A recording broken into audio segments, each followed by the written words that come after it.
All right. I am the new way to go. All right, I people. am the way of the future.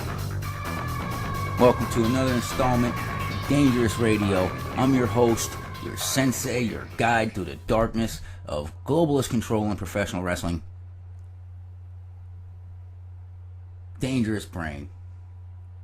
Dr. Thomas E. Guns. You know, it's unfortunate, but I think they got the indies too. I'm actually checking into some leads right now to tell me if a few indie promoters might be involved in the globalist conspiracy. So we're going to find out more about that.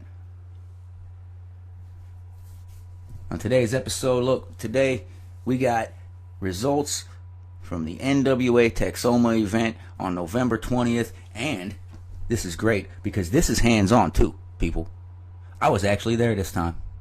I didn't have to watch it on some live stream, although I did for the first part of the show, only because I was busy making sure Jake Logan could get in the building while they tried to keep me out. See, they were keeping me back. Security was trying to pay attention to me at the front door, and Jake walked in the back just like nothing. See? And what Langdon didn't know, and what I didn't tell anyone, was that my attorney found a loophole in that little ban, and it says that I can attend any wrestling event in Texas as long as I'm invited. Well, I was invited to this event by Terry Hopper, and with that, they had to let me in the door. So from now on, Terry Hopper is inviting me to every Nwa Texoma event, and that means that I can show up anytime I want and give Langdon as much hell as I can dish out. So I'm looking forward to this, and I think you should too, because that means anytime, any place, if it's an Nwa Texoma show, I might just show up. I might already be there. You never know. That's the point. Anyway, it was a good show. Awesome show. I wasn't personally in attendance for this match as the show started out because, like I said, I was busy making sure things could be handled correctly and I was going to be able to get in the door in the first place. Bree took on Nikki Knight. And this was for a shot at the NWA Women's World Championship. The Women's World Championship in professional wrestling. Notice it's a Women's World Championship. Not some Divas Championship. What the hell is a diva anyway?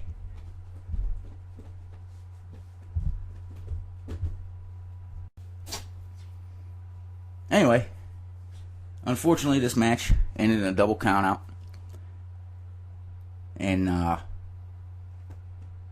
after the match, of course, Langdon flexes his power again, and he announces first that it's going to be a triple threat title match between Bree, Nikki, Santana Garrett, the NWA World's Women's Champion. World Women's Champion. See? It's one of those rare moments when I mess up. Very rare. Don't get used to it. Now, this is where things started to get good, and this is when I showed up. Jerome Daniels versus Jake Logan. And unfortunately, Jerome got the pin, but see, Jake was holding the ropes, and I want to discuss this match a little bit further, too. I know everyone saw Jake Logan get screwed over by Langdon and his referee buddy, okay? I think it's only right that not only we have another match between Jake and Jerome, but we need another referee involved in this. So I'm just going to throw it out there to Langdon. I'm available. I can call it down the middle. I like Jerome. He's a good kid. He's talented as hell. He just makes good kid mistakes. He zigs when he should zag. Okay? Jake Logan knows what he has, and he flaunts it, and he shows it every time he's in the ring. Jerome loves the fans. He's too into the fans, and it's the fans that will bring you down. Jerome, it's the fans. If Jake Logan doesn't do it first. Just saying. Make it happen, Langdon. The people want it. Logan Daniels 3 with a better ref. Nothing against George Knight. He's a righteous dude. It's just he obviously misses the important stuff that makes a difference in a match. Like when Jake Logan is holding the freaking ropes and you continue to count anyway. What the hell were you thinking, George? Okay, well, let me get myself back here. Triple threat match featuring Andy Dalton, APOC, and Griffin for the NWA Texoma Texas Championship. And Andy Dalton coming in as your NWA Texoma Texas Champion. This was a good match all the way around, featuring three of the best of Texoma. APOC, longtime fan favorite, but my guy in this match was Andy Dalton all the way. Unfortunately, the second that Andy had the match won, APOC was able to worm his way in and steal the win from him. So, your new NWA Texoma Texas Champion is APOC after hitting End of Days on Griffin for the pin. Still a damn good match. He didn't pin Dalton. He didn't pin the champ. Just saying. APOC, you're not done. NWA Texoma Tag Team titles were on the line. Mike Fox, team with Chad Thomas, take on the Sons of Texas. My guys, my boys, Sons of Texas, big shout out. Andy Dalton, once again ringside with the Sons, keeping it dirty like only he could do. And of course, with the support of Andy Dalton and some fine teamwork by the Sons, they were able to pull off a clean win over Chad Thomas and Mike Fox. See? You see, Mike? This is what I've been trying to tell you, man. You had a good chance to get in with the Sons of Texas last month, and you blew it. I still can't believe it myself. You had a chance to be a part of greatness, and you flushed it down the toilet like yesterday's corn. Disappointed in you. So, excuse my back next time I'm there and you walk past. I'll be hanging with the Sons of Texas, drinking beer with Killer and Moonshine, and keeping it dirty with Andy Dalton. You can go hang out with your buddy Chad. I'll be fine. Another great match, though. Houston Carson took on Tim Storm for the NWA North American Championship. Major title defense for Tim Storm.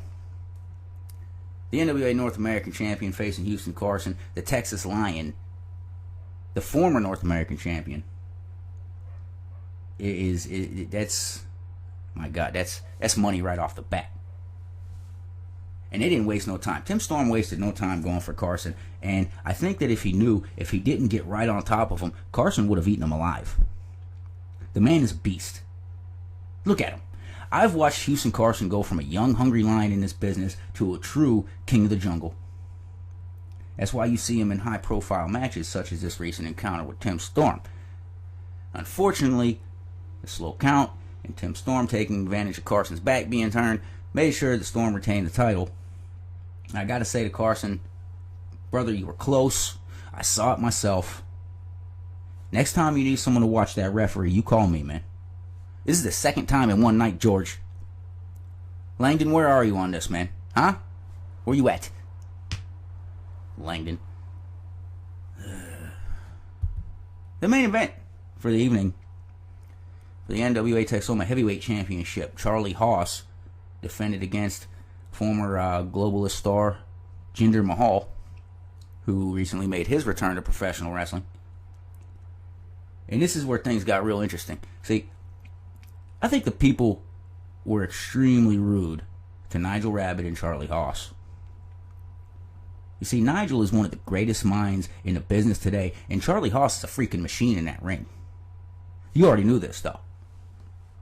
That's why no matter how hard Jinder Mahal tried, he couldn't get past the Haas of Pain, and Charlie Haas retained his NWA Texoma Heavyweight title once again.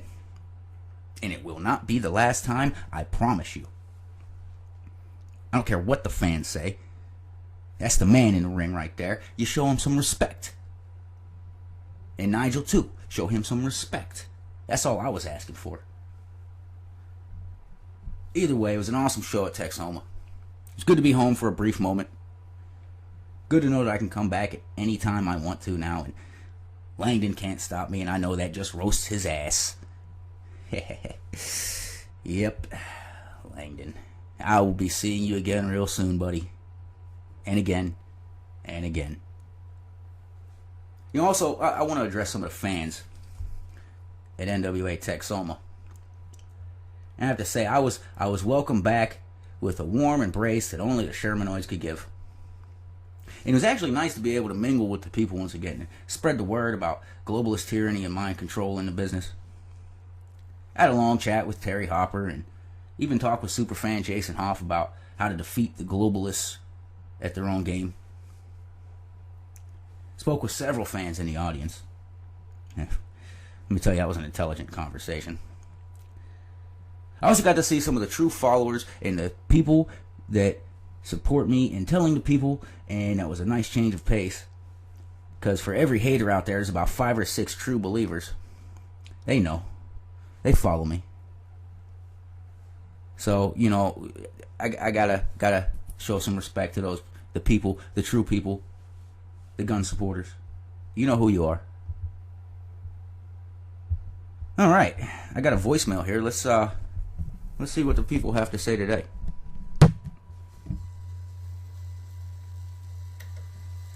Say, man, this is Calvin. You still owe me them $2, man. I was just calling to find What out. the hell? Where's my money, mother? Okay, we don't need to go any further into the voicemails. Apparently, my call screener is still not doing his job correctly. You gotta be kidding me. Real quick, I want to cover this. The Freebirds. My guys Tristan Hayes, Buddy Roberts Jr. recently released a video recorded at the site of the Dallas Sportatorium. And in this video, just the video itself, they made history. When they called out the next generation of the Von Erichs, Marshall and Ross, and challenged them to a match there in Texas. That's right. See, a lot of people don't understand, a lot of the younger fans don't understand that this is a very important moment in professional wrestling history, because for years, the Freebirds and the Von Erichs battled it out in that ring there in Dallas at the Sportatorium. They made history. These guys almost killed each other. And if you weren't present during that era of professional wrestling, you missed out. Because let me tell you, I don't think there was a greater rivalry in professional wrestling. I don't care who you can bring up. I don't care what globalist shows may have happened in the past. There is no greater rivalry in professional wrestling than that of the Von Erichs and the Freebirds.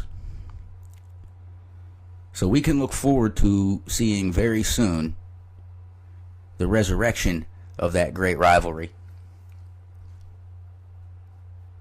And, you know, I gotta say, things don't look good for the Von Erichs, because I know the Freebirds, they're not gonna lay down very easy. They're not going to go out without a fight. And I know the Von Erichs are fighters. They're born fighters. Their entire family was fighters. So, with all due respect to the Von Erichs, I wouldn't accept the challenge. History is one thing. Your careers are another. And I don't think you'll come out of a match with the Freebirds the same. Just saying. That's my advice, and you should trust me on this. I'm a doctor. Anyway, I'm an official property owner at Parts Unknown now. Actually, I bought a 1/4-acre lot with a small shack for next to nothing. Actually, you'd be amazed how much more stable the market is there. So I'm broadcasting from there now. You know how hard it is to catch a flight here? I had to drive from LaGuardia and catch a boat at Niagara Falls before I could even get close. A boat at Niagara Falls. You really want to take a boat across that thing? I had to do it. And once I got across, I had to take a cab the rest of the way. It's very hard to get here, but it's worth it once you get here. The place is great. I recommend it. The market at Parts Unknown is just, it's amazing. We're going to be working on some special reports here pretty soon. My upcoming special, Terror Rising, how the nose is cerebrally assassinating the business. We'll be taking an in-depth look at the globalist regime, and we're going to take a little field trip to Connecticut. And I'm going to attempt to enter the offices of the globalists, conduct interviews with employees and other puppets of the regime. We'll be addressing rumors that the actual network app may be controlling your mind and telling you what to watch when it comes to professional wrestling. See, people think this is a game. I'm here to tell you, it's real. These are almost facts. So keep up with me on that. This is episode number 7. We're a little late on this one. In fact, I'm recording this on Thanksgiving Day. As I sit here, I have a nice big bowl of Freebird hair cream that I basted a turkey with. So I'll be enjoying myself today. That's it for me. I want to thank everybody at Nwa Texoma for helping me sneak in the other night. They know who they are. I want to thank Jake Logan for showing up and showing Langdon why you should be there at every event, whether he likes it or not. Thanks to Terry Hopper for making sure the right doors were unlocked at the Elks Lodge. I want to thank Joe Exotic for going out to have a cigarette when you did, because it was then that Jake Logan was able to sneak in the door behind you. Good luck to you, sir, on your presidential campaign. I will be supporting you. Speaking of presidents, I want to thank President Bruce Tharp for being a great president to the National Wrestling Alliance. We here at Dangerous Radio support and salute you, sir. That's the show. Till next time, you are the resistance. Stay alert. Stay sharp. Stay focused. Stay in school. Stay away from strangers with candy. Stay away from globalist tyranny in professional wrestling. I am the way of the future. Drink your milk. Say your prayers. Eat your vitamins. I am the new way to go. Stay away from I am the way Panamanians. of the future. At least some of them. Honestly, I'd rather have some 8-foot-tall basketball playing Panamanian wrestler than just any Panamanian wrestler at my promotion. Just saying. Tell the people.